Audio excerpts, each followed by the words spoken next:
Assalamualaikum warahmatullahi wabarakatuh. Jumpa lagi bersama saya Fajar Rohman Hariri di channel Dosen Deso. Dan pada video kali ini saya akan ini memang sedikit kabar buruk ya, nggak masalah, tapi memang kita harus menghadapi fakta yang ada.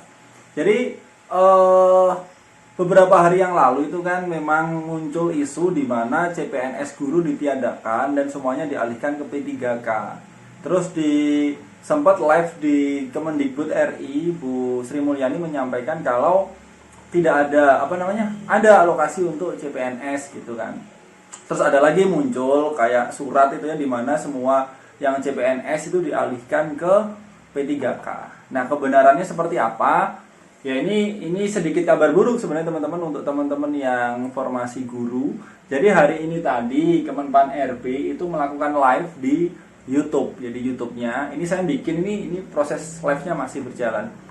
Nah, ada pertanyaan yang disampaikan dan dijawab oleh Bapak Kepala BKN kita ya, Bapak Bima Hadi Wibisana.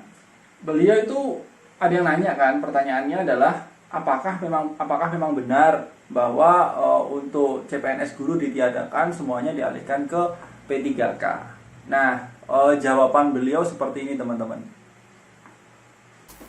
Nah, kemudian apakah ada penerimaan guru CPNS? Sementara ini Bapak Menpan, Bapak Mendikbud dan kami sementara ini sepakat bahwa untuk guru itu akan beralih menjadi P3K. Jadi bukan CPNS lagi.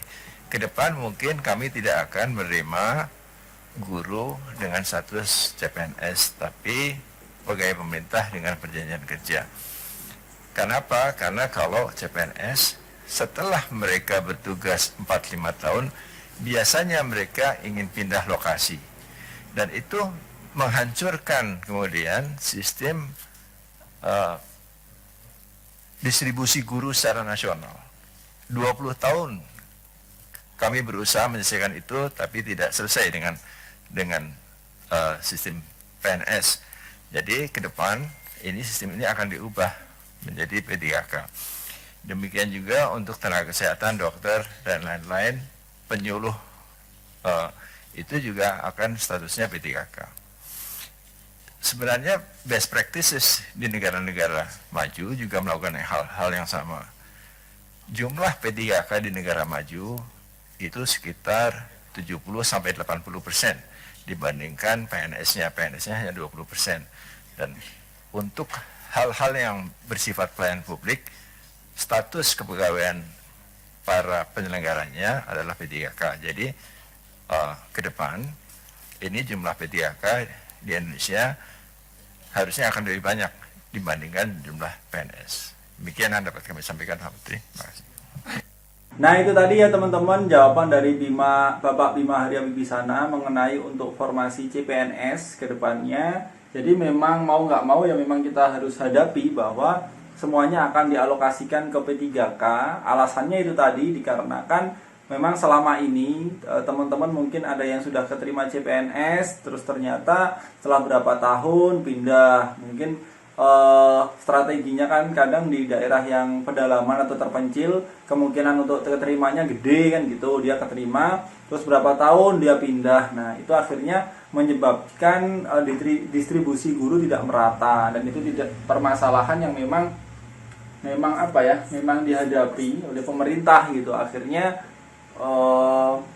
dari yang disampaikan tadi, kesepakatan cuman tadi sementara kan gitu. Semoga saja nantinya ada pertimbangan lain ya, saya doakan seperti itu biar teman-teman, tapi nggak masalah sih teman-teman, P3K juga haknya juga ya mungkin tidak sama sepenuhnya ya dengan CPNS, tapi setidaknya teman-teman masih bisa mengabdi sebagai ASN. Mungkin kalau beda secara finansial nanti dia dapat pensiun gitu aja ya. Untuk tunjangan-tunjangan juga masih dapat.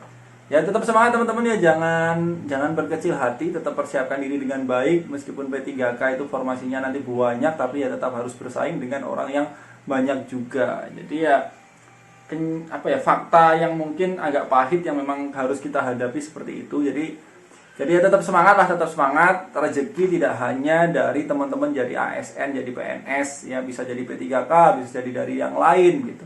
gitu ya. Jadi apa ya, jangan jadikan ini sebagai apa yang bikin teman-teman jadi aduh malas, aduh frustasi, aduh ini, janganlah ya. Tetap harus optimis, tetap harus berprasangka baik pada rencananya Tuhan. Kita nggak tahu, mungkin kita nggak jadi PNS, tapi ternyata nanti kedepannya kita sudah disiapkan ya, jadi seseorang atau profesi, atau mungkin kita wirausaha yang ternyata bisa jauh lebih baik dari saat kita jadi ASN atau PNS, entah itu P3K gitu ya. Dan sekali lagi untuk P3K pun juga apa namanya, untuk tunjangan gaji haknya juga sama kok ya. Jadi mungkin ya ada beberapa poin yang beda, tapi juga nggak akan beda jauh ya, gitu ya teman-teman. Semoga video ini tidak mengecilkan semangat, saya tidak mengecilkan semangat. Semoga tetap semangat untuk belajar ya, belajar untuk mungkin yang guru-guru mungkin sekarang lebih fokus ke P3K, soal-soal seperti sosiokultural, manajemen, kemampuan teknis gitu-gitu kan yang akan diujikan gitu. Oke, sekian untuk video kali ini, kurang lebihnya mohon maaf. Sekali lagi tetap semangat. Assalamualaikum warahmatullahi wabarakatuh.